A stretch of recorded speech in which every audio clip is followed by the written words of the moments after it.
After Tua Tagovailoa suffered that severe hip injury on Saturday, a lot of people were looking for somebody to blame on social media. Some pointed at Nick Saban for having Tua in a blowout despite his ankle problem. Some brought up college football's amateurism rules and the fact that he's not getting paid, long-term health insurance. But no matter who's at fault, by the way, we're a results-based sports society because nobody was going to say, unless you said prior to that injury, why is Tua out there? Then you can't say something after the fact. Tua's out for the season. There's a chance that his career is in serious jeopardy. And he's been an anomaly at Alabama because he's the most exciting quarterback they've ever had. And he single-handedly helped open up a traditionally conservative offense. His performance in the national title game 2 seasons ago, that's the stuff of legend. And he's fought through injuries a couple of times. He's got a positive attitude. You can't help but root for him. But I understand why people are upset today. But also, let's remember, celebrate a great college career and hope that we get a chance to see him on the field again. Here is Nick Saban talking about Tua's injury. He said value of putting him into that situation, talking about 2 minutes. Look, the way I looked at this whole thing is Tua's our number one quarterback. If he's physically able to play, we wanted to play him in the game. That's what he wanted to do, and that's what our team wanted to do. If I would knowing that anything bad was going to happen, I certainly wouldn't have put him in that situation. But, we're a team, and we're a team that's trying to get better in the long term, in the long run, to see, if we can finish the season the way we want. And, I hate it that the guy got hurt. Yeah, this is 2 minutes left to go in the first half, not in the game. And if you're going to take him out every time you're up by 28 points, Tua doesn't play at all in the second half of most Alabama games. Once again, we know what the end result is. Would I like to see these players have long-term health insurance? I brought this story up years ago that I saw on Real Sports on HBO, where you had a lot of these players from the Ivy League who were having concussions, and they would leave college and they weren't playing in the NFL.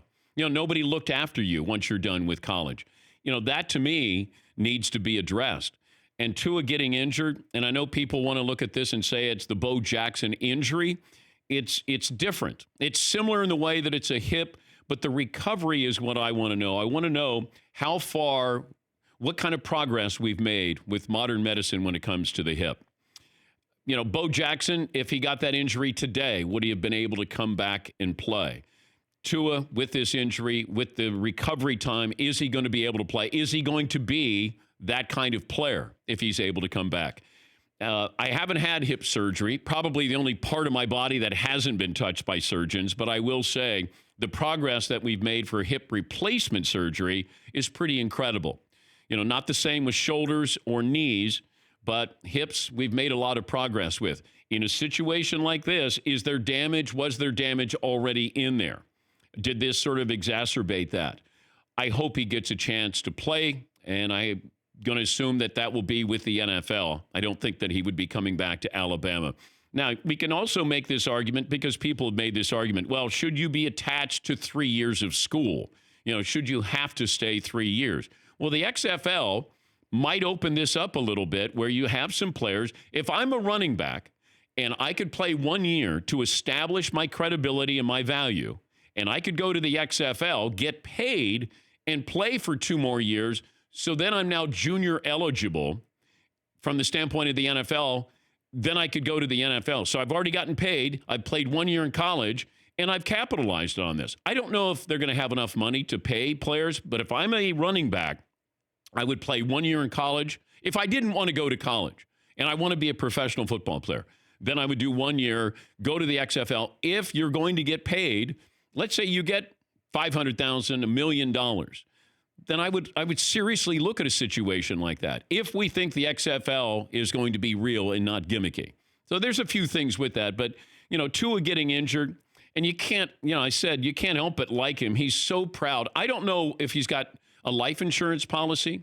Does he have a health insurance policy? I'm assuming he would going into his final year at Alabama. A lot of these players take out one, or somebody in their family takes out one, or maybe a booster's helping take out one.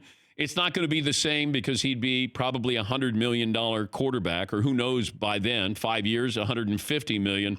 But a loss of value insurance policy, I think, is, remember Marcus Lattimore at South Carolina blew out his knee, and he had that.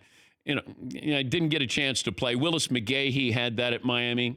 He got drafted in the first round by Buffalo. But, it's sad. It is. And for people to say, well, this is why athletes need to get paid. All right, what does that matter? So if I give him $20,000, then all of a sudden we feel a little bit better than, hey, he got paid while he was at Alabama. This is a multi-million-dollar talent that we have here. It's not about getting minimum wage. For more Dan Patrick Show, tune into Audience Channel 239 on DirecTV. Stream for free on BR Live or download the Dan Patrick Show app.